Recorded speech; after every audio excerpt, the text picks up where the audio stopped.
महाराज युधिष्ठिर ने पूछा, भगवान, ये जीव किस कर्म से देवता, मनुष्य और पशु आदि योनि से उत्पन्न होता है?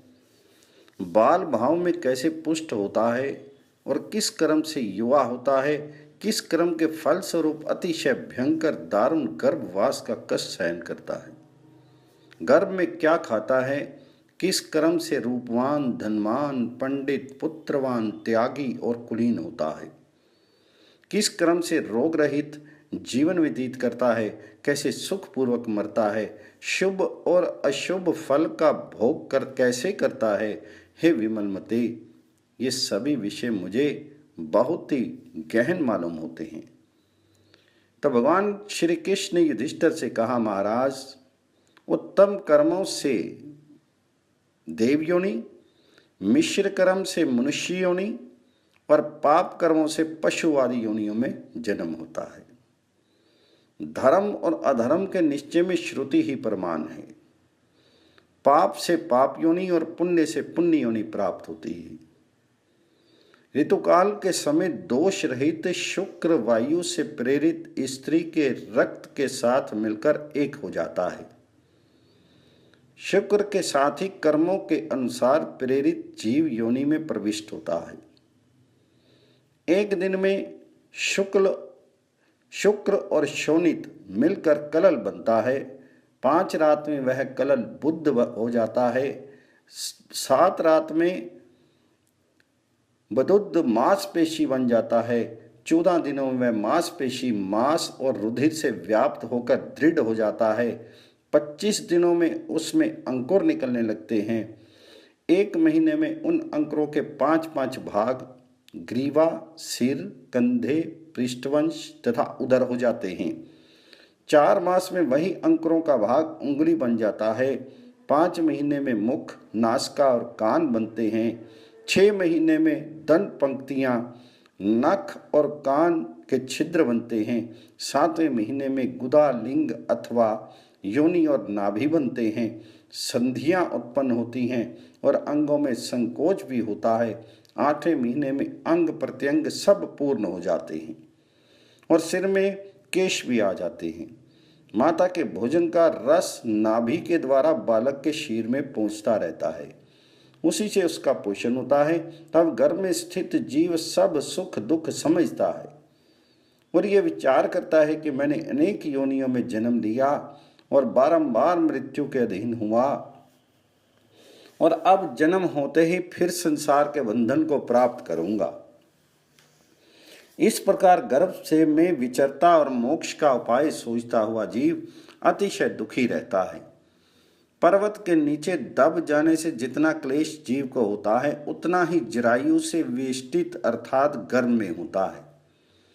समुद्र में डूबने से जो दुख होता है, वही दुख गर्भ के जल में भी होता है। तप्त लोहे के खंभे में बांधने से जीव को जो क्लेश होता है, वही गर्भ में जठर अग्नि के ताप से होता है। तपाई हुई सुइयों से भेदने पर जो व्यथा होती है, उससे 8 गुना अधिक गर्भ में जीव को कष्ट होता है। जीवों के लिए गर्भवास से अधिक कोई दुख नहीं है।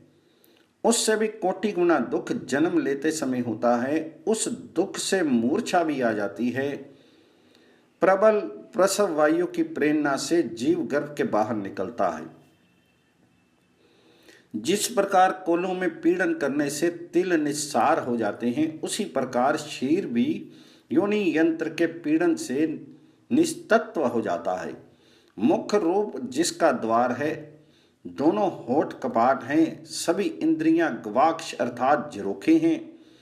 दांत, जिहा, गला, वात, पित्त, कफ, जरा, शोक, काम, क्रोध, तृष्णा, राग, द्वेष आदि जिसमें उपकरण हैं। ऐसे इस देह रूप अनित्य ग्रह में नित्य आत्मा का निवास स्थान है। शुक्र शोणित के संयोग से शरीर उत्पन्न होता है और नित्य ही मूत्र, विष्ठा आदि से भरा रहता है, इसलिए ये अत्यंत अपवित्र है। जिस प्रकार विष्ठा से भरा हुआ घट बाहर धोने से शुद्ध नहीं होता, इसी प्रकार ये देह भी स्नान आदि के द्वारा पवित्र नहीं हो सकती।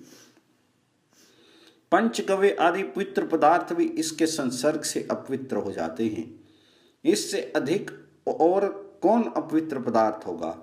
उत्तम भोजन पान आदि देह के संसर्ग से मल रूप हो जाते हैं। फिर देह की अपवित्रता का क्या वर्णन करें?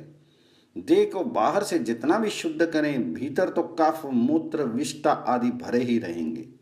सुगंधित तेल देह में मलते रहें, परंतु कभी इस देह की मलिनता कम नहीं होती। ये आश्चर्य है कि मनुष्य अपनी देह का दुर्गंध सूंघकर, नित्य अपना मलमूत्र देखकर और नासिका का मल निकालकर भी इस देह से विरक्त नहीं होता और उस देह से घृणा उत्पन्न नहीं होती। ये मोह का ही प्रभाव है कि शरीर के दोष और दुर्गंध देख सूंघ कर भी इससे ग्लानि नहीं होती।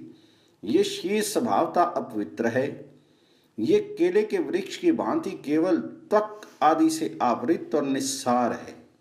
जन्म होते ही बाहर की वायु के स्पर्श से पूर्व जन्मों का ज्ञान नष्ट हो जाता है और पुनः संसार के व्यवहार में आसक्त होकर अनेक दुष्कर्म में रत हो जाता है और अपने को तथा परमेश्वर को भूल जाता है। आंख रहते हुए भी नहीं देख पाता, बुद्धि रहते हुए भी भले बुरे का निर्णय नहीं कर पाता, राग तथा लोभ आदि के वशीभूत होकर वह संसार में दुख प्राप्त करता रहता है। सूखे मार्ग में भी पैर फिसलते हैं। ये सब मोह की ही महिमा है। दिव्यदर्शी महर्षियों ने इस गर्भ का वृत्तांत विस्तृत रूप से वर्णन किया है। इसे सुनकर भी मनुष्य को वैराग्य उत्पन्न नहीं होता और अपने कल्याण का मार्ग नहीं सोचता। ये बड़ा ही आश्चर्य है।